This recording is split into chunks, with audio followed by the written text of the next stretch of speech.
It's like paying an arsonist to put out their own fire and then giving them a bonus for every extra blaze they start.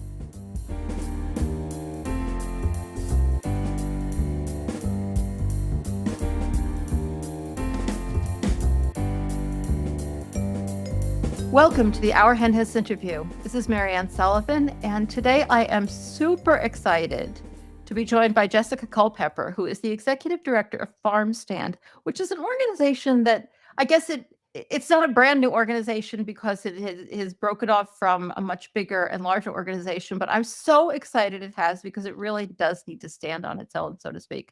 And it fights for a fair food system in courtrooms and communities, and miraculously, that includes animals. And Jessica's, but not certainly not just animals, but it includes animals, which is just not something you see very often. And Jessica has been in the business for 16 years, and she has always been focused on legal advocacy on behalf of farmed animals and communities harmed by industrial animal agribusiness. And they are doing some outstanding work. Just remember, we're a podcast and we're on YouTube, so please subscribe and hit like wherever you listen. And now let's get to that interview. Welcome, Jessica. Thank you. I'm so excited to be here. I'm really excited to talk to you. I was just saying before we started recording that I saw you at a meeting we were both at years ago.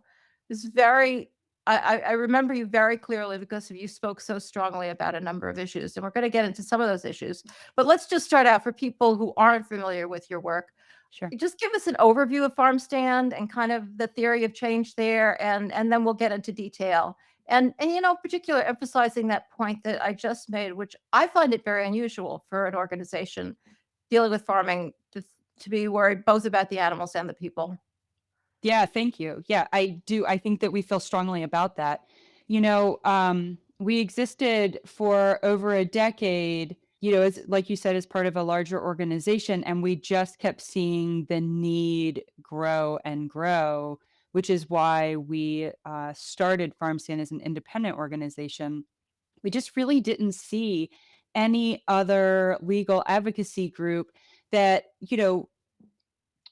rather than focusing on a corner of the web of the harms that industrial animal agriculture is creating, which we believe are the worst harms, we're focusing on what is allowing that web to exist itself. And I think, not only do we feel that, that's kind of morally and ethically right to care for the planet and wildlife and farm animals and workers and eaters, but we also think it is strategic, right? By not taking kind of a corner of the web, it's really allowed us to build power across all these different areas.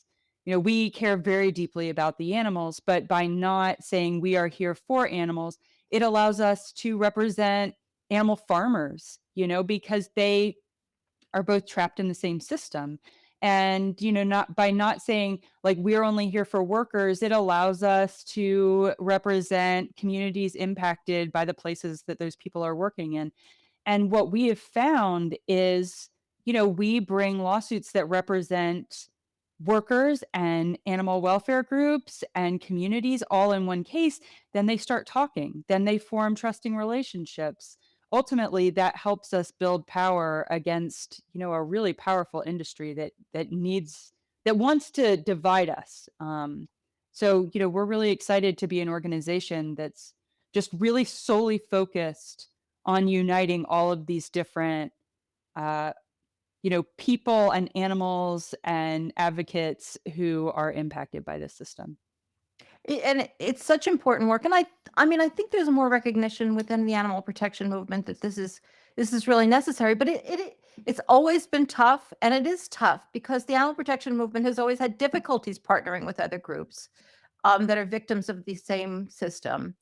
And those groups may not necessarily have the animals in mind because most people in the world don't have the animals in mind. I mean, we're a tiny little group. Yeah. And that includes workers' rights groups and environmental groups. And sometimes it's because of the rigidity of animal advocates who, like, it's hard to work with people who eat animals. there's that problem, but it's also the problem that those other groups also do not have not wanted those partnerships. That's It's right. it's been on both sides. So how do you manage those conflicts and find that common ground that allow people to work together towards uh like fighting this industry that is so powerful that we cannot afford to fight it individually? Yeah, I think we really focus on what we have in common, right? And that because the systems that are exploiting and harming animals are the exact same systems that are exploiting and harming workers.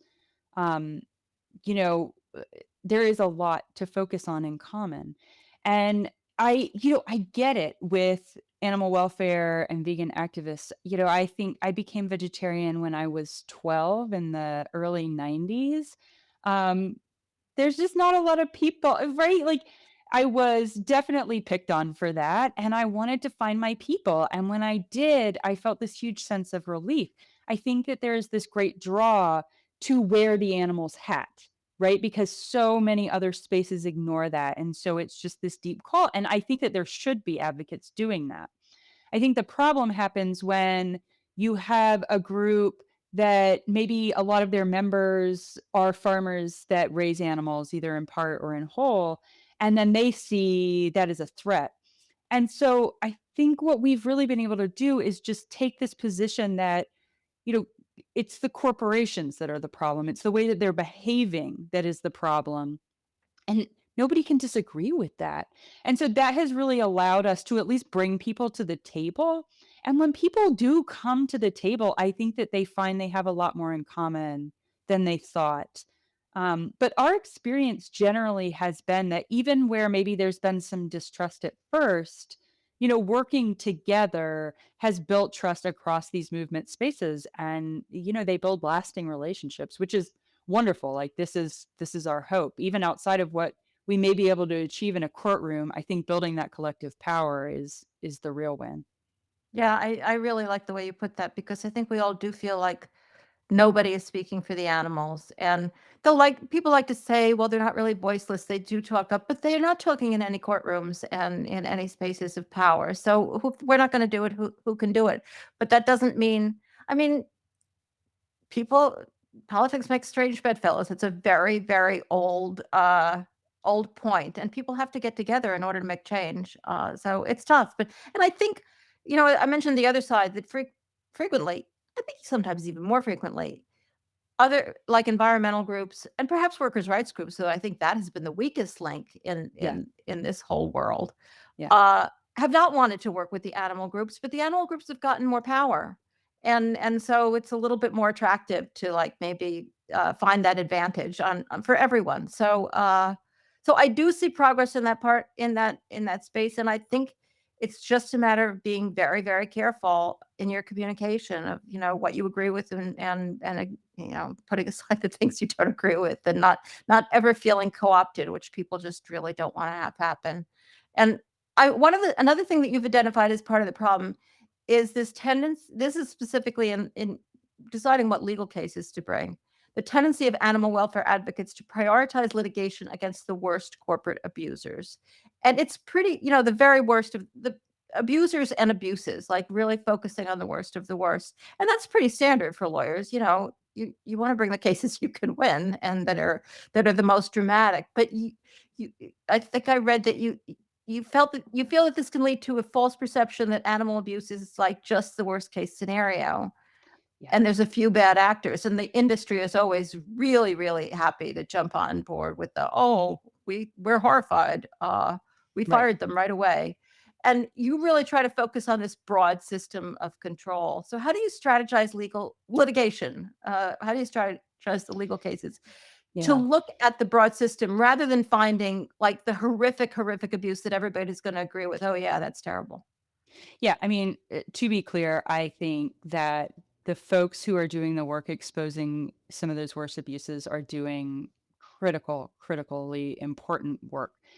And I think, you were just talking about how, our movement has come a long way in terms of kind of connecting with worker justice groups and things like that. I think similarly, I've seen our movement come a long way in terms of not focusing on like the person doing it and rather thinking about it as like, this is a system that allows for that. This is a system that causes that. Because, for at FarmSTAND, we really see this as the work of liberation, right? For animals, for people, for the planet, and none of us can be free while the system is still controlling, the means of production there. That's a moral belief, of course, but I think it is deeply strategic.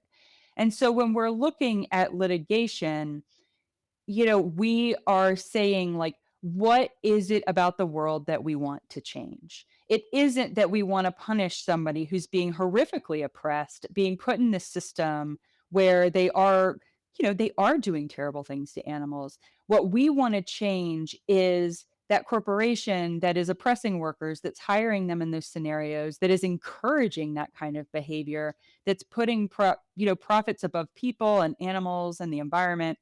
And so I think a lot like your podcast, you are like telling these stories, and what are the stories that you want to tell? That is what we're thinking about with our litigation. It's, what are the rules and systems that we want to change, but it's also what is the story that we are telling the world about this? And, we really, that story needs to be focused on that collective liberation piece and not on, one worst case scenario. We need to see this as a system and not a one off.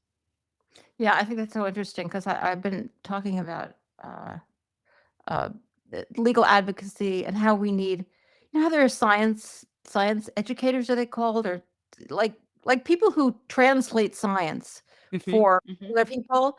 We need the same thing for law because every lawsuit is a story with heroes and villains and drama, and it gets lost in all of I our, agree. Latin phrases and bullshit, Yeah, yeah, which which is totally 100%. necessary. Like, you need to understand jurisdiction and things like that. But for communicators, science communicators, we need legal communicators. Like, and some people do that. I mean, I'm not saying nobody ever does that, but legal cases get so lost in the trivia, and they're dramatic stories. And I love that you're looking at it in that way. Yeah, I mean, we are really specific with the way that we do our work. So, our we have this fantastic paralegal, Sylvia. She is a research paralegal, and she actually works in both the legal and the communications departments. The idea is that she's in these documents with the lawyers, and she's thinking like, what is the compelling story here? And then, we actually take time through our communications department to take these cases. You're right, nobody's going to read a 100-page brief, right? But we're taking these documents out and we're figuring out what are the stories we can tell. And we actually are forming a deep dive section on our website. We have a couple deep dives out already where we are trying to say, like, look, this is crazy, right? We did one about Hormel where we represented, Animal Legal Defense Fund in saying these natural choice labels, like, people think that these are humanely raised. We did a bunch of discovery, and you would not believe the things that these corporations were saying. They're like, "Yeah, put it in a green box, then they'll think it's good." Oh. But it was literally the same animals that were used for spam that were being upcharged and sold as this Simply Natural. And so, did we win the lawsuit? Yes. Was it fantastic? Absolutely. But there was this like powerful story to tell people to say, look, they know exactly what they're doing and they are pulling, the wool over your eyes or like the cotton over your eyes. And, and I think you're absolutely right. There is this real opportunity to do that. So we just finished our second deep dive and it was on the checkoff litigation, which is a tax that the government places on cattle ranchers, which is like $1 a head of cows. There's lots, there's mushrooms, there's lots of checkoffs. But in the beef checkoff, they then use this money to do really terrible things, that increases their whole goal is to increase the amount of cheap meat being eaten. And so by attacking that tax, I think we help independent farmers and ranchers, but we also shift this system where, they're using money from these independent farmers and ranchers to you know, fight for essentially corporate animal agribusiness around the country. And at the same time, we got a lot of information in that discovery process, Yeah. right? And so, we just published the second deep dive on that checkoff program, and I'm really hoping it kind of sheds light on this quiet system. And we really want to keep doing that. Yeah, and it's so important for animal advocates who, are not enthusiastic about ranchers or Right. small farmers or unless they're growing plants, but there are so many different aspects to what is happening there that you can't like get blinded to the fact that just because you are in league with smaller ranchers, that means that this isn't doing harm for animals by selling this world of corporate agriculture, which also brings up this something I really wanted to talk to you about. You focus a lot on dismantling industrial animal agriculture. Yeah. And you're not really focused on smaller producers, but of course the vast majority of meat is coming from huge corporate agribusiness. Yep. Over But it 90% kind for of sure. it kind of seems reminiscent of, like, what I think of, like, the Michael Pollan, Mark Bittman dream of going back to a bucolic past, which does your vision of the future differ from that? Because that has always seemed like a fantasy to me, a fantasy to just make people, like, think there's some way out of this, uh, and it's not gonna actually feed the world. I mean, what is your vision for all right, now I'm getting into a question that's ridiculously big, but that's where Mhm. this led me. Like, what should agriculture look like? How big? I mean, we can't just like have tiny little farms that are cute, like Michael Pollan thinks, but we don't want these huge industrial. Where's the sweet spot? I had this great conversation with my friend Suzanne earlier today, and we were talking about this notion of like good food purchasing and procurement.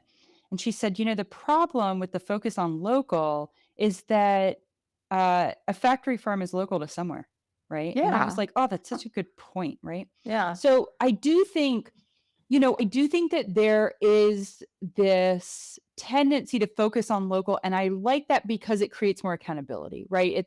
The folks who are producing food are producing it for their community. There's just like a more of a direct connection for accountability purposes. But, um, it can't be a food system that's built on extraction and exploitation. So the question becomes, how do you build in accountability? Because right now, the only thing that our food system is accountable to is profit, right? It's not accountable to people or animals or communities or eaters or anything. And so for me, it's less about kind of returning to this bucolic world as it is, shifting the systems and the policies to support the kind of food production that we want to see. yeah. I don't, you hear like the Farm Bureau and the trade associations talking about like, oh, we feed the world. Um, I think that that really benefits them, those kinds of conversations. Oh, they say it every 2.5 seconds. I Right. mean, we Right. feed the world. We feed the world. You know, but if you look at the farm bill, what is the farm bill supporting? It's supporting, corn and soy for cheap feed for industrial animal ag corporations. What if we had a farm bill that supported, small orchards and vegetable farmers and, small family farmers that are raising animals in ways that, suit their land and their community? I don't think that we need to be eating the way that we're eating, but I think that if we flip what the Farm Bill is supporting and flip what policies are doing, suddenly we are uplifting and making affordable a food system that honors life instead of exploiting it. Yeah, and I'm not even sure. I mean, maybe you differ, but I'm not even sure it has to be small. It has to. I like your use of the word accountable. If it's big and accountable, if it's big and doing a good job, if it's big and feeding a lot of people, I don't know. That's fine. But I uh, think the problem with big lately is that it gets crossed with this quote unquote notion of efficiency. And that's where you lose me. I'm like, efficient for who? It's not efficient for animals, Right, it's right, not efficient for wildlife living downstream. So I think right. you're right that there is not necessarily some like magical size threshold. But when you start kind of getting into these synonymous ideas about efficiency and production and profit, then that's when you lose me. So I think, Yeah, rather yeah. than being focused They've on kind of size. created a subterfuge Right. again, over like, to hide the lack of accountability, which is really the key, that they all need to be following the same rules.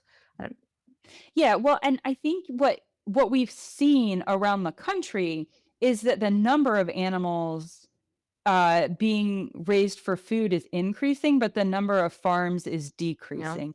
And I'm yeah. not sure that that has necessarily been efficient for anyone other than meat companies. And I'm not sure that that has done anything other than make our food system less resilient, right? I Oh, think, yeah, yeah, yeah. COVID's I a great mean, example. when I say large is okay, I don't mean large animal Yeah, yeah, producers. I just mean large, vegetable farmers. yeah, Yeah. No, for animal producers, I think it has. It is just it is hidden. yeah, And by industrializing it, it has made it cheap in a way that doesn't serve anybody. And one of the things I wanted to focus on, we said in the beginning, which I think has been the ignored piece, but is not right now being so much ignored, is improving working conditions, both in factory farms and slaughterhouses, yeah, or at least tackle, and I'm sure on vegetable farms as well, but it's not so much our concern today. yeah, At least tackle some of the worst abuses, and I'm not implying in any way that that is not worth doing just for the sake of those workers. I don't want anybody to think that that's what I'm saying. But can you explain how that litigation that protects workers also protects animals? Or if yeah. it does, can you make that link, even though it's worth doing anyway, Yeah, because what's being done to those workers is ridiculous. yeah, I a million percent see both, right? I both believe to that in order for us to stop this system, we have to liberate workers, period. And I do believe that I absolutely can connect all of those cases to animal welfare, and I think that it really illustrates that kind of system story that I was talking about and why FarmStand's approach matters. So, for example, we just filed this new case where we are suing the EEOC on behalf of an Amazon worker, right? So we are challenging the dismantling of these workplace protections, specifically disparate impact investigations, at which to us threatens worker justice when you have a workforce that is like predominantly black and brown and Right. so Can you just explain for the non-lawyers what a disparate impact is? sure. It's saying that a workplace policy impacts a protected class of folks, whether that's their race, ethnicity, gender, differently than it would the majority of their workforce, right? Um, And it doesn't have to be on no, purpose, right? Like, it's it just doesn't any have to kind of be, discriminatory rooted in situation. racism. It's just that that's the way it works Yeah. out. Although generally speaking, you are at a point where workers have asked it to stop and it has not. You have to generally Uh, Right. right, go through a big appeals process before you even get to court. So, I think it's important to note that these folks have tried to change it and that they are exasperated to the point to where they're bringing this to court. Um, in this case, the EEOC is just trying to get rid of that legal tool for workers writ large, right? So I think at first glance, it sounds like a purely worker rights cases. Especially because it's not just slaughterhouse and farm workers, it's Amazon workers too. Although it certainly is important for workers in the industrial animal agriculture sector. But it fits into this like broader system, and I think specifically like the animal ag sector is not separate from broader corporate power structures. I think corporations and these regulatory regimes around them and the legal tools kind of used to hold them accountable that are producing animal intensive food also rely on undervaluing and exploiting labor, right? And cutting environmental corners and externalizing costs. And so worker exploitation and animal exploitation are parallel outcomes of the same structural Mhm. conditions: concentration of corporate power, weak accountability mechanisms, regulatory capture, lack of transparency. And so by defending worker justice, as in this case, you're also weakening, I guess, like the systemic scaffolding that allows animal abusive industries to operate with Mhm. impunity. When worker rights are stronger, oversight is stronger, corporate accountability becomes more feasible. So I think, that really illustrates that our focus is not just on the animals, but the system that enables the harm, which really links these things to us. Like this worker case, in my mind, is an environmental case, is an animal welfare case, because all of these things are so deeply and intrinsically linked. Doesn't, and in well, immigration is an important factor and, all we're thinking about these days, really. Well, no, we have a lot to think about these days, but it's one of the many things Yeah. we're thinking more about these days. Immigration is an even bigger, problem, area of for creating the potential of abuse in the food system and in animal agriculture in particular. Well, not in particular, but along with all kinds of agriculture, than even in other forms of corporate employment of Yeah. workers, right? 100%. Do you think this current do you think that people are becoming more aware of this? And, where do you see this heading? Because I feel like Big Ag has some plans here about how they're going to fix this that are gonna make things possibly even Yeah, worse. I'm really worried Uh, about that. Yeah. what are you thinking? What are your thoughts on that? Oh gosh, depends on the day. But, what I'll say is I think things are really bad, right? So a lot of the immigrant labor that's brought in is under J-1 visa holders, which is a kind of a separate issue than what you're hearing about in the news. Um, and we have a case, Alvarado v. Livingston, which is about J-1 visa, like labor abuse, right? It's about like they are abusing this visa system to do labor trafficking. So, that's already happening. But Right. with the, administration doing what they're doing, they are canceling a lot of these visas. A lot, just so Right. many Right. workers are being taken away. And that's horrific for all the reasons that and that are in the news. But, I do think a lot of the industry is saying, well, what are we going to do? We need cheap labor. This is how we operate. We need to be able to exploit labor.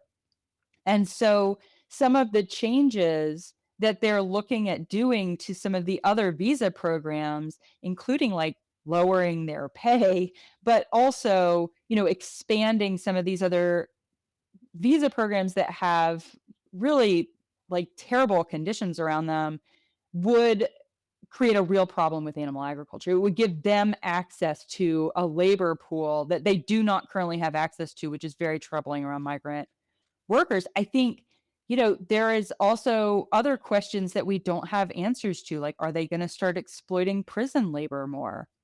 They I Um, think they already right, do. I right. mean, And is they that gonna increase? I think that there's a very real possibility that it will.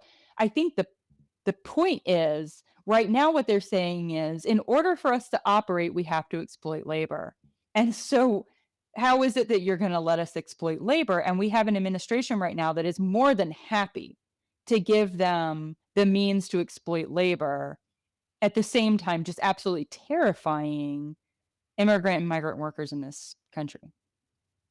Yeah, can we just pause for a moment, even though I say this virtually every week on this podcast, so I'm sorry, everybody. But to think about what they mean when they say, like, they're constantly saying, "We can't find Americans to Yeah, do these jobs." Like, my point is if you create decent working conditions and pay people enough money, you can find people to do virtually anything. I that's mean, right. what they're really saying is that they want to exploit people, and they can't manage to exploit Americans, right? Yeah. So, so we on our blog, I think it was like July, we published this piece. Amal, one of our senior attorneys, she does a lot of our worker justice work. She wrote this blog piece that was essentially like, no, Americans won't fill these jobs, and corporations prefer it that way. They want an exploitable labor force. Exactly. Yeah. I think that is a talking point that really serves the administration and the folks who are fighting for this, because it makes them look like, oh, well, we would prefer to be hiring Americans. We just can't. But at the same time, they're like pushing for even worse conditions and even more labor exploitation. Yeah, I mean, I think this gets back to what we were talking about earlier around narrative and like the importance of the work that you do and the importance of the work that our communications team does, because these kind of dominant narratives that are floating around really, create a situation to where we can't win. Because you have folks over there saying, well, get them, get these people out of the country so that we can have jobs. And at the same time, it's not even that they don't want the jobs, which they don't, to be real, but it's because these corporations are saying, absolutely not. We need workers that we can exploit way more than folks with full rights and expectations of benefits and a fair wage.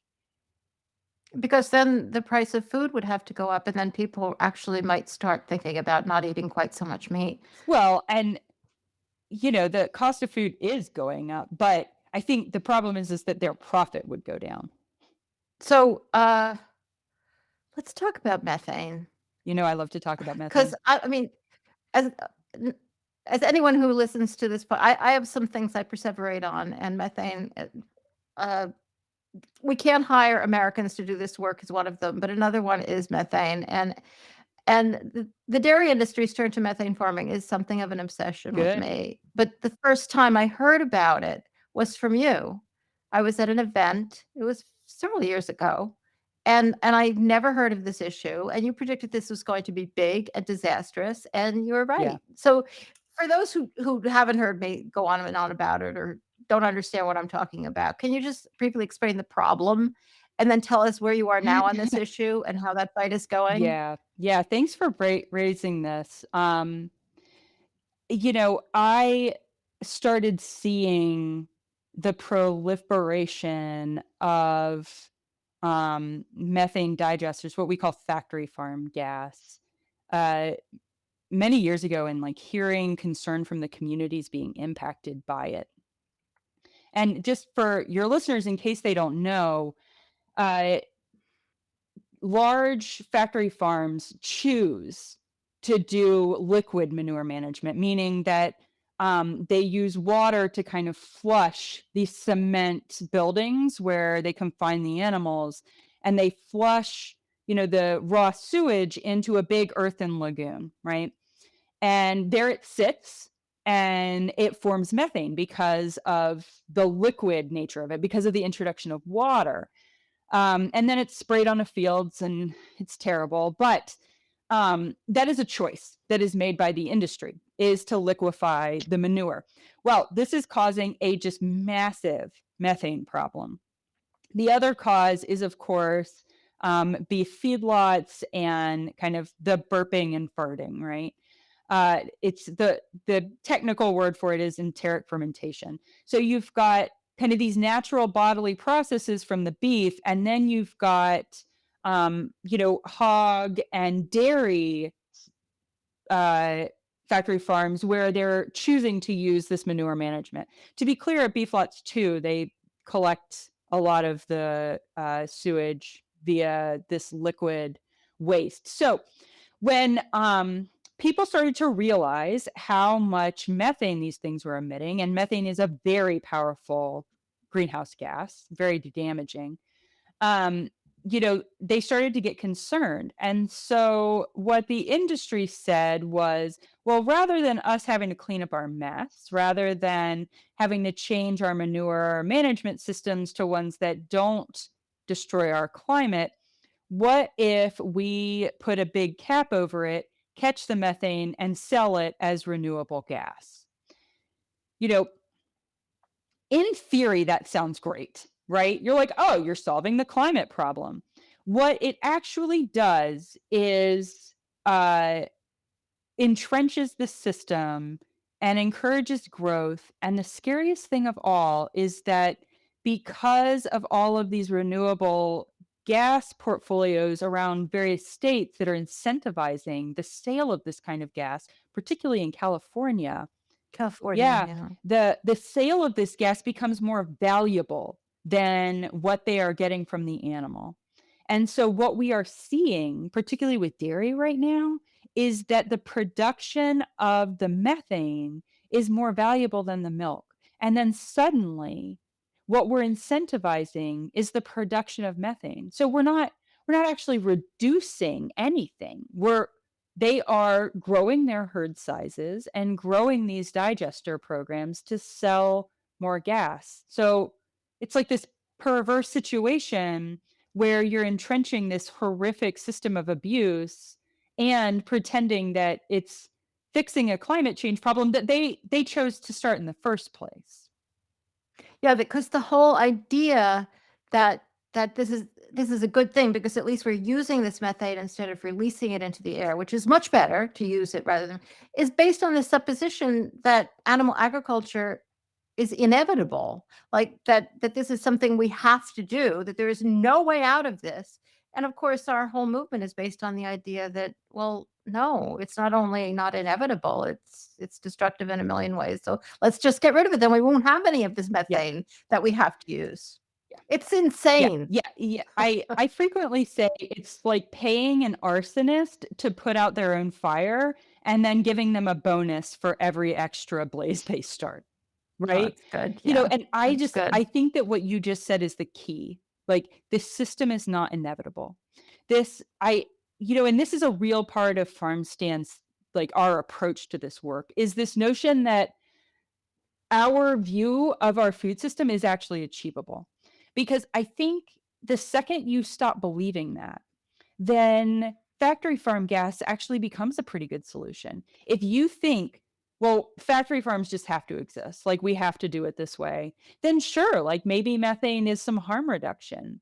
But fundamentally, if what we're putting our taxpayer dollars into for climate solutions is pipelines and more, infrastructure for fossil fuels and just like populating that with confined animal manure, that's a terrible use of our time and our resources as taxpayers. And that's exactly what's happening. They're using taxpayer dollars for these systems instead of looking at truly renewable systems. It's just Yeah. unbelievable. Yeah. Every time I think about it, it makes me crazy. Especially that piece where it's like, because they all believe it, or at least they say it, that, well, we're gonna have this methane, so we might Right. as well use like, no, we don't like unless you're a vegan animal rights advocate, which there are not enough of in the world, sadly. Somehow you just can't see that no, we don't have to do this. Like we'd be fine if we didn't. In fact, we'd be Right. much better off. Well, and this is why I use that arsonist thing, which I know is like, haha, a little inflammatory, but I but I do think it is apt, right? It's you have this industry that has created a problem and you're like, "Oh, let me pay you to continue creating a problem." Like, Right, what? Yeah, yeah. right. It's madness. But I think what scares me about it beyond, how absurd it is.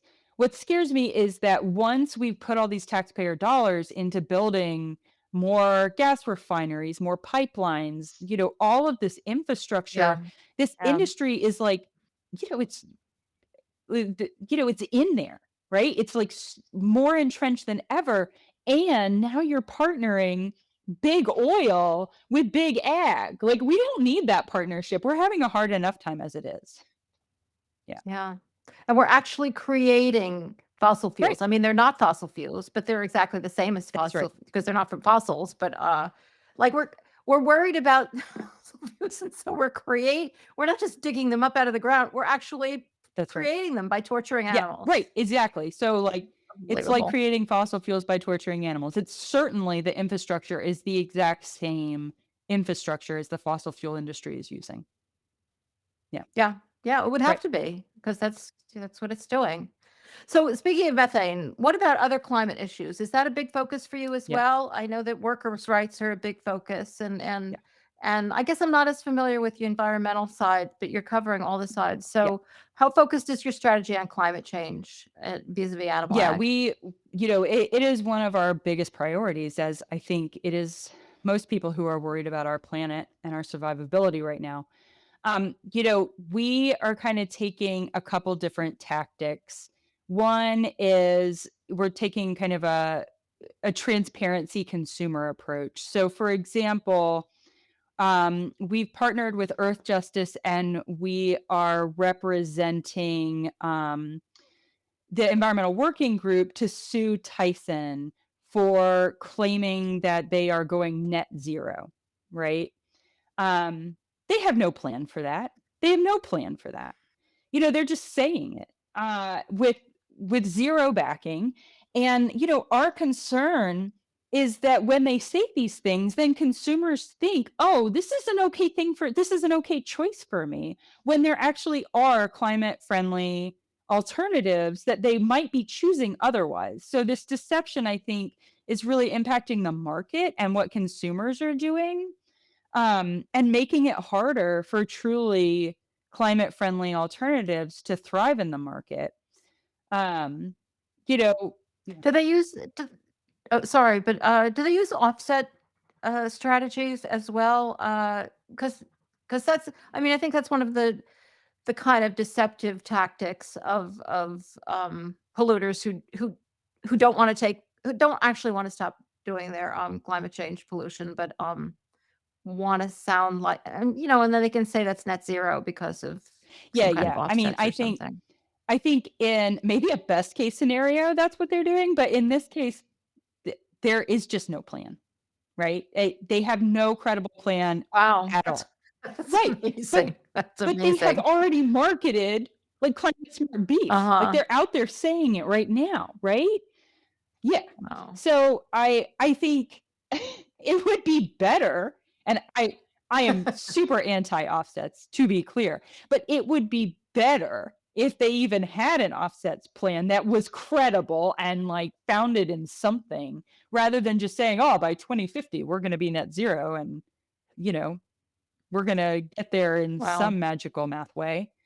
Um yeah, so I think that's one approach is it's really critical to let consumers know and let decision makers know who are approving these kinds of labels and marketing and all this stuff that this is not a climate friendly alternative and you may not do that because really I think it serves us all to have consumers who care about this purchasing things that are truly yeah, climate yeah. friendly. I think the other is, what we just talked about, right? Which is around factory farm gas. So we are suing uh, Northwest Natural Gas Company in Oregon. Um, Well, yeah. we covered that case on the Yes, Animal Law you did podcast. with the Yeah, attorneys at yeah, FarmSTAND who are doing that, right? right. So since you already know about that, I'll tell you that there's been an update in that case, which is that Northwest Natural Gas ironically, they used an anti-slap lawsuit to bring a slap suit against us, like a real nice. Explain to Right. people who what a slap suit So is. SLAP stands for Strategic Litigation Against Public Participation. But what it really means is that big oil is just being a bully, right? They're using litigation to scare people out of making their voices heard or standing up for their rights in court. This has unfortunately been pretty effective in other scenarios. And in, some of these scary scenarios, some of the big oil companies have sued big greens and gotten $1 million verdicts. So this can be a really scary tactic that can stop people from standing up for what's right. But luckily, we have brilliant lawyers and they looked at the claims and said, there's just no way, right? And we went in front of the judge and said, this is obviously a tactic to scare us away from, what's really going on. And what I love, I wish I had had the quote in front of me, but it essentially said that, like, saying something truthful is not disparaging, it's democracy, right? And I think that is the point that we're really trying to get across. What we are alleging is that when a gas company, an oil and gas company, tells its consumers, oh, you should pay a little bit more for this green energy, the consumers are not thinking, use that energy to pay companies to use tortured animals to produce methane, right? And then capture it. That's not what we mean when we want green energy. Yeah. It's crazy. I mean, these were the people trying to do the right Right. thing, paying more for their electricity than they had to because they wanted to be 100%, green, they care. and they're paying for methane Right, from and I tortured don't cows. none of the consumers that we've talked Grace. to wanna do that, right? That's not what they are signed up for. Yeah. So I think really going after I think this is actually kind of part of this whole corporate deception, greenwashing, even though it's a different approach.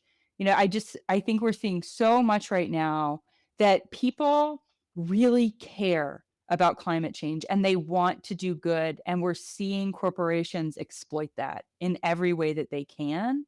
And we want to make sure that that Yeah. exploitation is not hurting animals on the planet, right? So, that's been our approach. The last approach is really around rural democracy, where these facilities are trying to build these pipeline connections so that they can produce factory farm gas, but they don't get the money, the credits, unless they're able to pipe what they produce into, a larger pipeline that can be used by, say, California for, their fuels.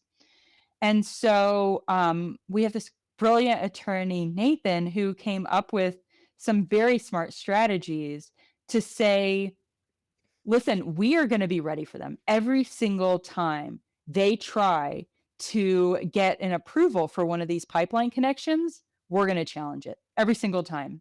And these things happen very rapidly, right? I can't remember the exact timing, but it's something like 21 days, super fast. They put it in, it gets rubber stamped, it's out of there. And so his effort to just watch them like a hawk and challenge everyone has been really successful because once it's incredibly challenged, it just slow rolls that whole project. And the investors, they don't want that. They're out of there. So either they'll be like, okay, whoa, we will not use factory farm gas in this connector, or like, let's just abandon the project. And he's just been really successful. Yeah, That's it's great. so brilliant. So, I think any way that we can get at transparency and getting in the way of this factory farm gas infrastructure, that's really been our target for dealing with climate change in this industry.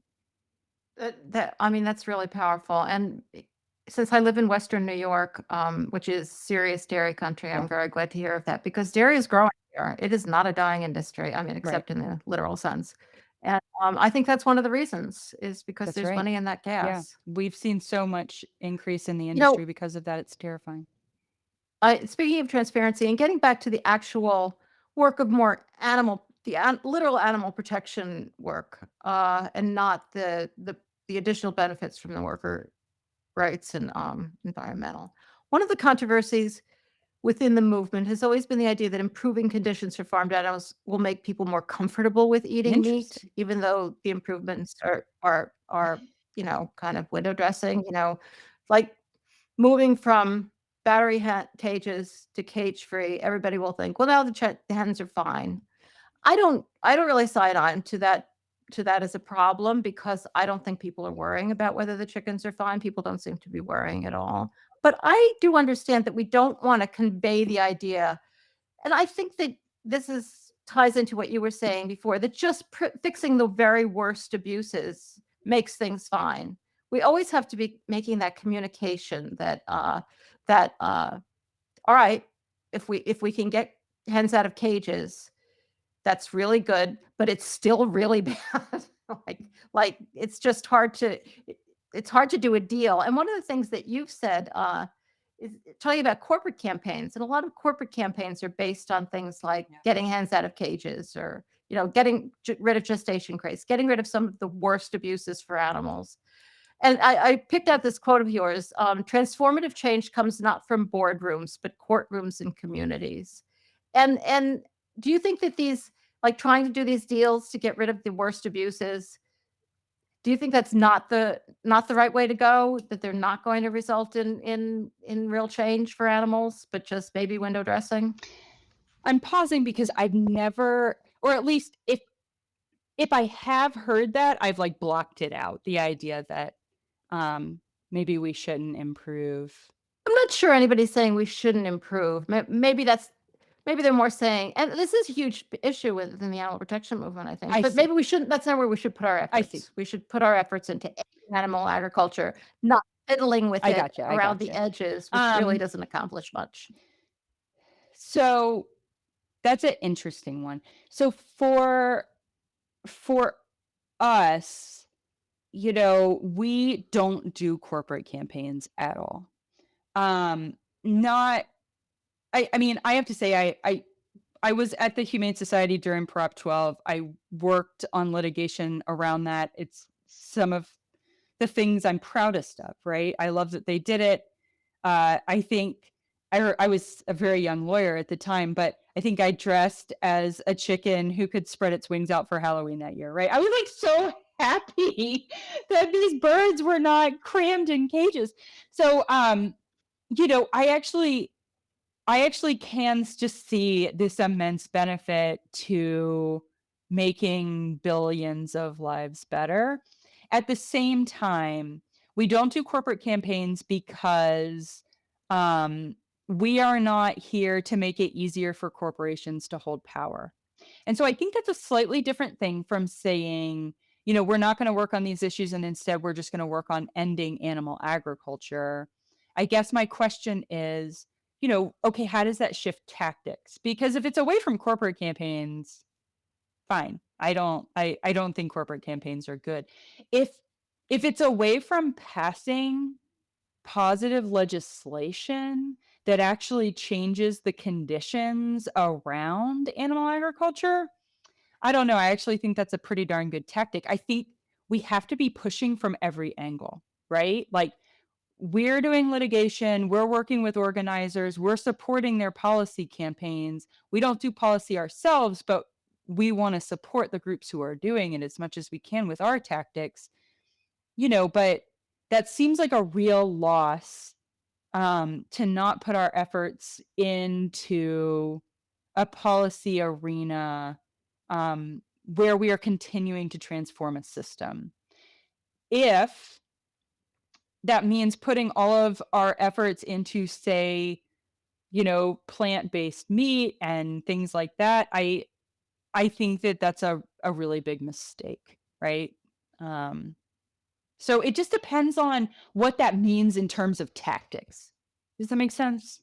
Yeah, I agree, and I think a lot of it has to do with communication that which is easier with litigation than with corporate campaigns. When you get involved in corporate campaigns, you end up doing deals, and you're Right, expected to kind of sign on to saying, "Well, right, cage-free housing is great. Like, we're all for it. We're all in agreement." And nobody in the animal right. protection movement wants to say that, and they shouldn't say it because it's not great and it's still very abusive and it's just not as bad. And I think the animal protection movement has gotten much more sophisticated about about drawing that line. Like the but it's still hard, I think, in corporate campaigns. Whereas in litigation, it's not so much of a problem if you're litigating something, you don't have to say that just because this is in violation of some kind of law, that means that Right. everything else is Yeah. fine. So it doesn't involve doing a deal Sometimes. and signing on to something. So I think it's always been a hard line to draw for a lot of people in the animal protection movement. I think they're getting Yeah, much I more do. I think sophisticated that that's about it. really interesting. You know, I also I think what you said about like getting more sophisticated, I think that's the deal. Like we are smart enough to walk the lines that we need to walk. And I actually have a lot of faith in our ability to do that. I think that this has Yeah. come up a lot lately where it's like very distressing to see folks being like, oh, well, we should be working with like Maha and things like that. And my FarmStand's big focus is like, we may achieve things, with Make America Healthy Again, but it's not, RFK or the administration that's achieving those things. It's the people and the advocates that are fighting for it. And like, they're the ones to be celebrated in this. And so I guess I would kind of say the same thing, right?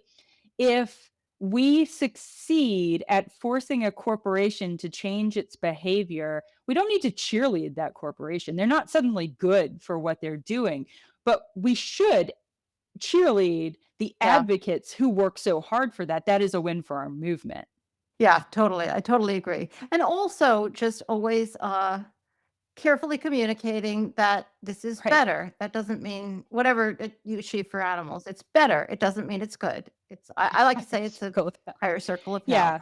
I mean, I do feel strongly that, humane washing a corporation or greenwashing a corporation or blue washing, any of these things that gives them this patina of Yeah, approval is a problem. exactly. Yeah. But again, I think you're right. Like, we're smart Yeah. folks. Like, we're very dedicated to this. I think that we can achieve those without without standing next to them and saying, we're patting you on the back.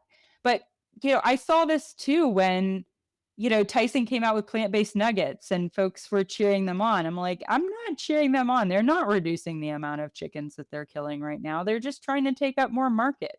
But I absolutely cheer on, independent businesses who are not killing animals, who are deciding to create these things and bring new things to the market without expanding control and still continue killing animals, right? I think we can celebrate new products and not celebrate a company, for doing something that isn't actually change. That is an interesting point, and we're gonna have to leave you here, but maybe we'll talk a little bit more about that in our bonus segment. Um, but this is real. I could talk to you all day about this, and I'm so glad that you agreed to join us today because it's really been fascinating. Can you remind people of where they can keep track of what FarmSTAND is doing? Because everybody really needs to be keeping track of what FarmSTAND is doing. Yeah, well, thank you for having me. It's true, the time flew. I had such a good time. Yeah, keep up with us. You can go to farmstand.org, sign up for our newsletter. You can follow us on social media. We are on Facebook, Instagram, Twitter, all as FarmSTAND, FarmSTAND.org. Again, that website is farmstand.org. And thank you again for having me. Oh, it's been a joy. Thank you so much for joining us. And thanks to all of you for tuning into the Our Hen House interview. Remember to subscribe on your favorite podcatcher and or on YouTube if you watch us there. And thanks to Vicki Beechler and Jen Riley for their assistance in producing this episode. And I'll see you next week on the Our Hen House podcasts. All of them. We'll resuming our regular schedule next week, starting with Rise the Anxieties on Tuesday.